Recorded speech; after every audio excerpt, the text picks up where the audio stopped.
میخوام حسابات وجدان برای شما تیم و ما 2126 سامانی بود که این ویدیو رو ما در اینجا میبینید. این دفتر قرض نامو نوشتگی است. با ما بودن احترامی نگیر. این از استفاده بیرون است و ما دیگه برای این کار نداریم. اینش هم گیریم 500 سوم گیریم که تگو سعودتون زیادتر کنید تقاضا شده. این خیر نیست به خاطر که سعودتون زیاد شود. همه جسد نگیر. بار شما زیاد شود. این 400 سوم. این تقارو را چون شو نگیم بس. تقارو ای شما؟ تقارو مردمیان و شباب بیاد سوو ای شما فقط یک کار کنید. یک خواهش دارم من از شما. سوو را همش خیر میکنید. تصمیم سیوم ما چنین است که ما میخواهیم برای یک برادر هموطن اون طرف مرزمان که با هر جرم حال گریزه است در تاجیکستان و نمیخواهیم چهره او را نشان دهیم، میخواهیم براش یک مقدار مبلغ بدهیم و این خودش میداند و انصاف و وجدان و ایمانش.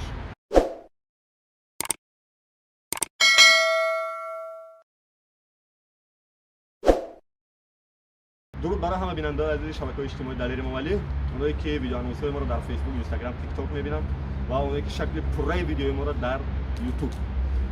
میخوام حسابات وجدان برای شما تیم. 2 ماه اخیر صفحه یوتیوبی ما با کار کردن مبلغ شروع کرده است. ما اول خیلی کم بود و ما دیدیم خودش رو یکم زیادتر. و من تصمیم گرفتم که هر ماه مبلغ از حد زیاد شود که یعنی دخل و خرج کارهای ویدیویی من زیادتر، یعنی مبلغ زیادی ماند و اون من با کارهای خیر صرف کنم، چون این پول شما است، چون این پول از کیسه شما است. البته برای بعد زحمتی ما، ولی پول شما است و می‌خوایم که یک کیسه معین شود با کارهای خیر انجام بدیم. تصمیم اولی ما این یک دفترچه سرخ هست، کتاب قرض‌ها که من نوارشم از نزدیک در درون میمونم و دفترچه کتاب قرض‌ها است از یک اداره بسیار مهم برای این وطن و برای این سرزمین. نمیگم کدام اداره، چون کارمندان این اداره برای این ملت و سرزمین خدمت‌های ارزنده میکنن. خب ولی متاسفانه با هر دلیلی، نمیدونم، خب زندگی است، مشکلی دارن، نمیدونم، بیماری، هر چیزی دیگر، با هر دلیل با قرض خوراک نصفه‌روزی یا شام یا صبحانه میخورن. نفرای خیلی ارزندن و واقعا برای اونها باید خدمت کنیم و ما 2126 سامانی بود که این ویدیو رو ما در اینجا میبینید. این دفتر قرض نامو نوشتگی است و این جمعش 2126 سامان شده است. ما دادیم. سلامت باشیم برای کار. ما این دفتر را گرفتیم. تمام دفتر نام میگیریم. بله. تمام. زنده باشیم. خب ما خد مبلغ دادیم و این دفترچه قرضم ما با قوطی پرتاب می‌پردازیم. اولش با خدا و یعنی با اون خاطر با قوطی پرتاب می‌پردازیم که دیگه این از استفاده بیرون با ما بودن احترامی نگیر. این از استفاده بیرون است و ما دیگه برای این کار نداریم.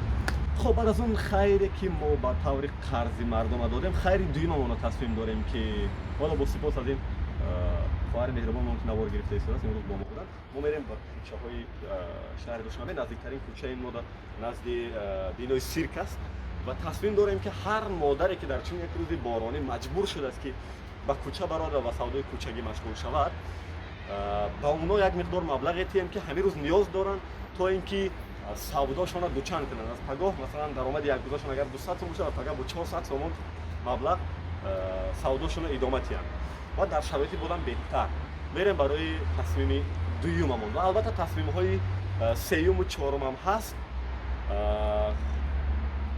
میریم برای تصمیم دویممون. اصلا شما خوبه؟ چند تا نون دارین آبشی؟ همه تا جام چند تا نون؟ 10 talon دارم. نه 3-4 talon. در یک روز چند نون میفروشین خلاص؟ در یک روز 40 تا چند سو فایده میبینه؟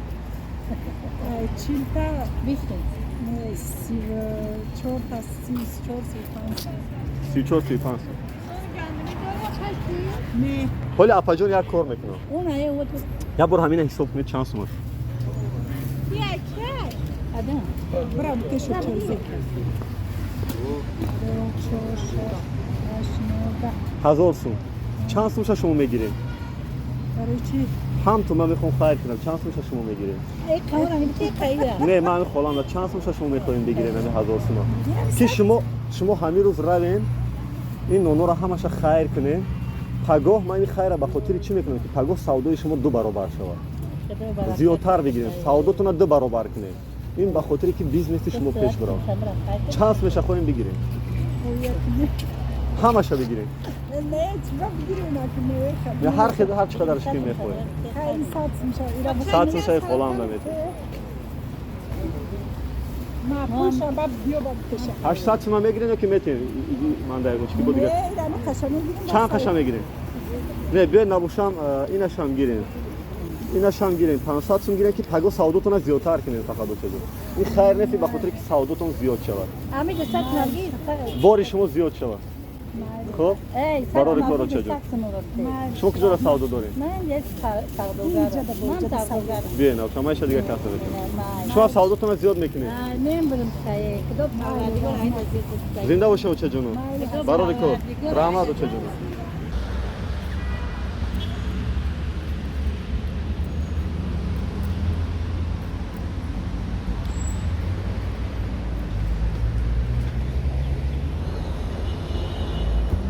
Salam aleykum ablacığım. Sevo şans mı? İş şansı. Kukuza mı aşım var? Opşan Sevo'ton hama şansı meşe. Ba hisabi miyona şansı meşe. نمیدونم خیلی چند 150 meşe. زیاد میشه Şansı meşe. پانسومی Çan kilo ayamca pansını? در بر میکشی Значит 20 kilo hast. زیاده Çan ta megeşin. Hami ki havayı bugün yer gurmandı. Abi selam aleyküm. 3 kiloyu. Значит 3 kiloyu ziyad buraya 150 olsun 150 olsun. پانسومی صافی چند میشه Kaç kere? Da. 50 olsun. Raftem bir 3 kilo bu buraya. 50. Ahmet Seta 50 Maşa. olsun. مرا میبینی پگاه. İniş burası 50 olsun. 3 saat. همین مرا حرف. غیر میبری بر میکشی سومک نمیگی 2 saat mi 4 saat mi? خب این چانس میشه. یا شاخه نیستم یا شاید دیگر Ya kor میکنم آپاجون. 4 saat mi? Tak. این 4 saat mi? این تقارو را چه شغلی بر تقارو ayşımı. تقارو مردمیان او شباک بیاد سوو ayşımı fakat ya kor کنه. Ya خواهش دارم من از شما. سوو را همش خیر میکنه. همش به پول خیر میکنه. و اینا با بیزنستون ادامه میتیم. برای کار شما. 4 saat مثلا. دو دونه گیره ممکنه برای بامزگیش. رحمت آپاجون. رحمت. خب پس از اون که ما تصمیم دیگه ما گرفتیم و شما ویدیو را دیدین تصمیم سیومی ما چنین است که ما میخواهیم برای یک برادر هموطنی اون طرف مرزمان که با هر جرم حالی گریزه است در تاجیکستان و نمیخواهیم چهره او را نشان دهیم میخواهیم براش یک مقدار مبلغ بدهیم و این خودش میداند انصاف و وجدان و ایمانش و از همه تصمیم بهترینه که برای من بهتر از همه پسنده است ما میخواهیم این بعد از حساب درآمدهای ماهانه یک مقدار معین برای کارهای هنری صرف کنیم. حرف آخر من همین است که برادر عزیز چند صحیفه را برای شما توصیه میکنم بسیار خواهش میکنم که این صحیفه را پیگیری کنید چون صحیفه‌های خیلی خوب و ارزشمند است. یک صحیفه است با نام تاج فیکس که این جای کاری من از رادیو وطن ولی در ضمن میگم فعالیت‌های فیسبوکی و یوتیوبی من از کار رادیو بیرون است اینا هیچ متمادی نکنید ولی بسیار صحیفه خوب است صحیفه تاج فیکس که اینجا میبینید شما. صحیفه دومی که براتون تبلیغ میکنم صحیفه فانوس است از دوست برادر ما عبدالعزیز باسیف که بسیار ویدیوهای خوبی زیبای خبری میمونه و البته مصاحبه‌های ارزشمند هم اونجا هست صحیفه فانوس حتما وارد شید. یک صحیفه زیبای دیگه براتون تلقین میکنم حتما وارد شید صحیفه نو است اکنون میخواد تجربه های اجتماعی را براه ماند برادر ما ذوق بک سیدامینی ذوق تیوی است ذوق تیوی این ذوق تیوی تاجیکش حتما داره چون در ازبکستان هم زیاد است. این سه صحیفه رو برای امروز من برایشون تبلیغ میکنم حتما ببینین آبونه شین ویدیوهاشون رو پیگیری کنین شاید از کمترین حالات باشه که من این اون ویدیو رو روشن برایشون تبلیغ کرده هستم این اون صحیفه رو و البته همیشه با صحیفه دلیری مومنی هم آبونه شید. بدرود.